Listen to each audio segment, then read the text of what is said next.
কি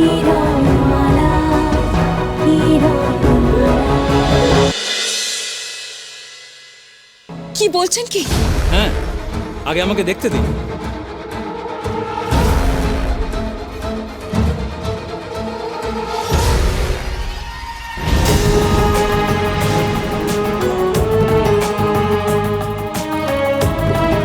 আমি যা সন্দেহ করেছিলাম ঠিক তাই, এক ভয়ঙ্কর নাগিনীর বিষ।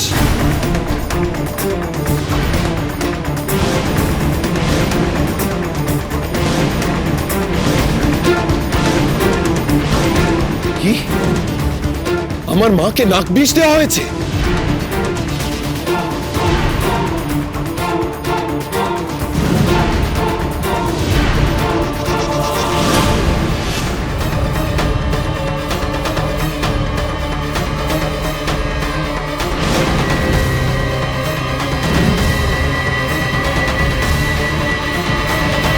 বেদে, তোমার ঝোলে কি আছে?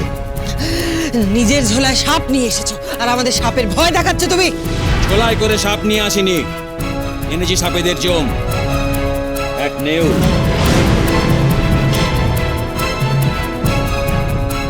এ আমার আগেও নাগিনীর উপস্থিতি টের পেয়েছে, তাই চঞ্চল হয়ে উঠেছে। শোণিত বংশের বিষাক্ত নাগিনী, একমাত্র এদের বিষয়ে এ চিহ্ন সৃষ্টি হয়। মহারাজ, রাজপ্রাসাদে শোণিত বংশের নাগিনী প্রবেশ করেছে।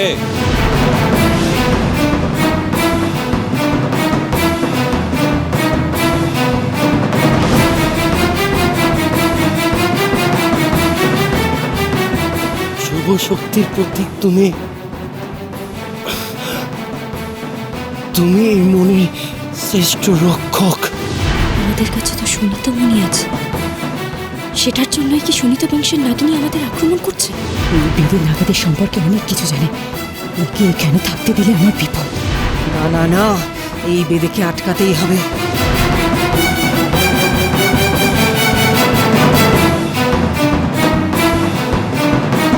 তুমি প্রমাণ করে দিতে পারবে ওই নাগিনী এই রাজপ্রাসাদেই আছে? কিন্তু মহারাজ, ও মহারানীকে তো কোনো সর্প দংশন করেনি, তিনি তো পরমান্ন খেয়েই। ওই নাগিনী যদি পরমান্ন বিষিয়ে থাকে, তাহলে যে কোনো মানুষের এরকম অবস্থা হতে পারে। আমায় খানিক সময় দিন মহারাজ, এই প্রাসাদে লুকিয়ে থাকা শোণিত বংশের নাগিনীকে টেনে বার করে আনবে আমার এই বেন। কিরণবালা কোথায় আছে সেই নাগিনী? আমি কি করে জানবো? তাহলে এই বিষ তুমি পেলে কিভাবে? তোমার বিপদটা কোথায় তুমি এখনো বুঝতে পারছো না? আমি যে নির্দোষ এই কথাটা তুমি এখনো বুঝতে পারছো না? পরমান্নে আমি বিষ মেশাবো? আমি কি এতটাই নীচ? আপনারা শান্ত হন, আমায় মনোসংযোগ করতে দিন। বহু যুগ বাদে শোণিত বংশের নাগিনী আত্মপ্রকাশ করছে। এরা ভয়ঙ্কর বিষাক্ত, এদের বিষে সারা অমৃতনগরী ছারখার হয়ে যেতে পারে। আপনি কি তাকে টেনে আনতে পারবেন সবার সামনে?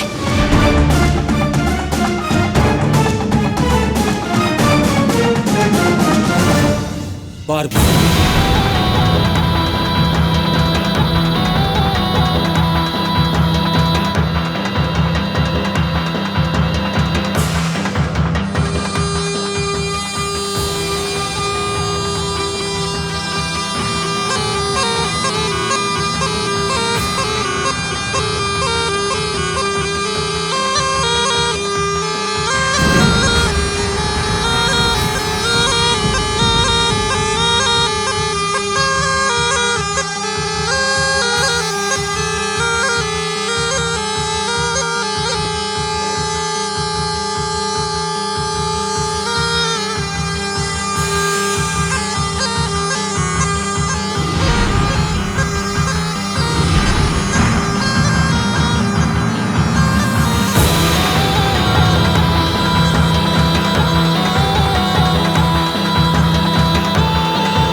আমাদের কক্ষে গিয়ে লুকোতে হবে, চলো।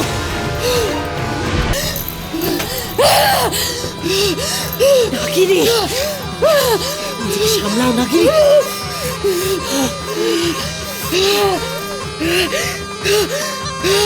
থামাও, থামাও বীরের বাজনা, থামাও, নাহলে আমার স্বরূপ সবার সামনে ধরা পড়ে যাবে।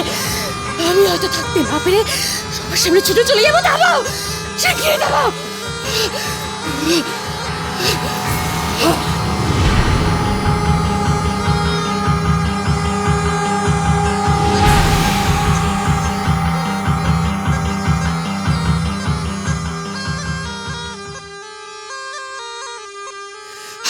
মহারাজ,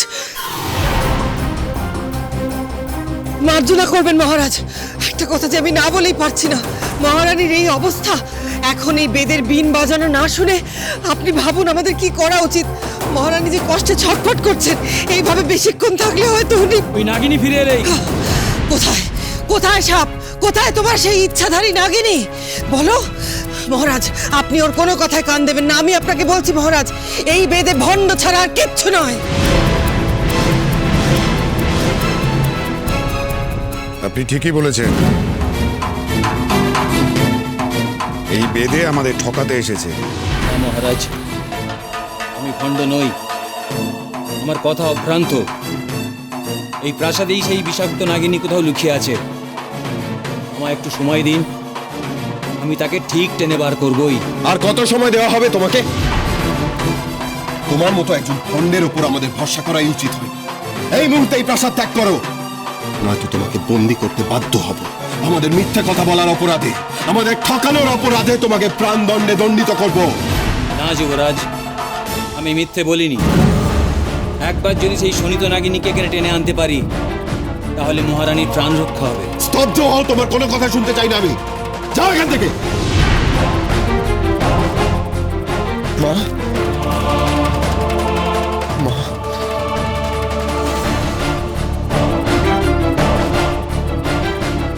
কিন্তু যুবরাজ, আপনারা আমাকে ভণ্ড বলে এখান থেকে তাড়িয়ে দিলেও আমার কোনো দুঃখ নেই। কিন্তু এই প্রাসাদে সেই ভয়ঙ্করী কোথায় লুকিয়ে আছে আপনারা কেউ জানেন না। সে যে আপনাদের ওপর কি বিপদ আনতে চলেছে তার আন্দাজও আপনারা করতে পারছেন না।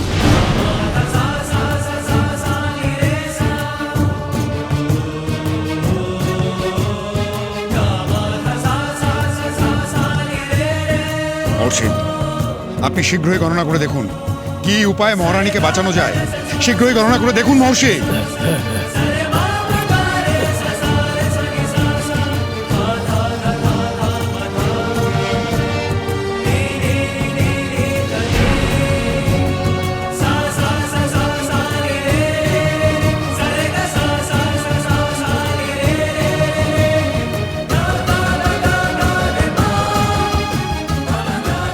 কুমার, মহারাজ, আমার মন বলছে ওই বেদে মিথ্যেবাদী ছিল না। সাপের বিষের প্রতিষেধক ওদের কাছেই থাকে। মহারাজ, এই ব্যাপারে আমিও একমত। ওই বেদে ভণ্ড ছিল কিনা তা জানি না, তবে ওর কাছে সত্যিকারের প্রতিষেধক ছিল কিনা সেটা আমাদের জেনে নেওয়া আবশ্যিক ছিল।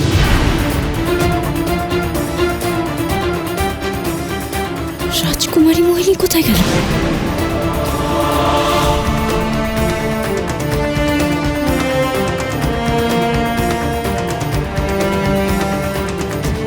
ওই বেদে আসার একটু পর থেকে তো রাজকুমারী মোহিনীকে এই কক্ষে আমি দেখিনি। কোথায় গেল রাজকুমারী মোহিনী?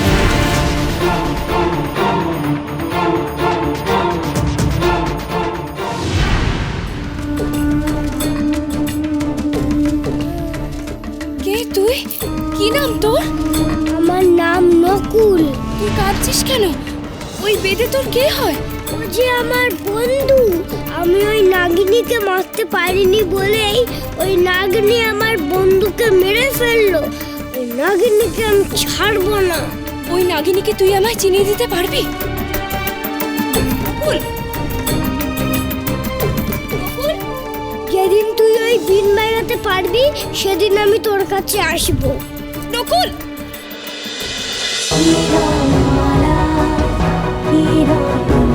cholo, cholo, cholo, cholo, cholo, paltai.